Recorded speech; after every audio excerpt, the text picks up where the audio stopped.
One quick video, June 6th here, I added a piece of detritus, found something or other I picked up somewhere, mounted it on there. I did this one some days earlier, which makes me think of like someone like yelling or screaming, 2 eyes and an open mouth. Sightseeing with Dignity, Human Rights, Pro-Life, Anti-War, Anti-Genocide Art Series 60, 60, in memory of Karen Hunt, age 20, American,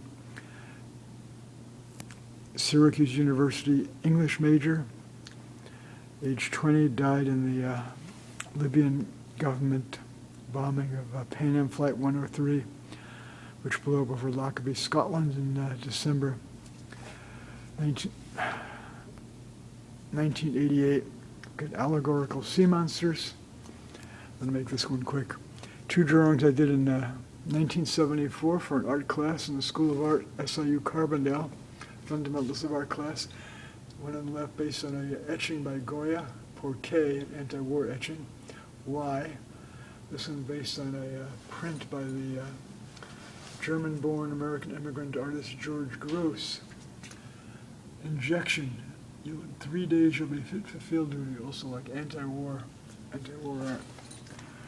Okay, allegorical sea monsters representing Trump and Qaddafi. Trump praised Qaddafi and this followed Qaddafi's having taken responsibility for the bombing. Trump just loves dictators. Hitler, Mussolini, so many others. Seaweed sketches I drew an ink in Aberdeen, Scotland on the beach, August 1987.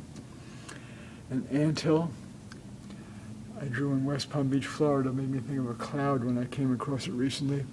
And a drawing I did in spring 2011 from the backyard and kitchen window, both of a friend's house in Montefiore, Scotland, of trees and houses, some kind of toy plane and a seagull.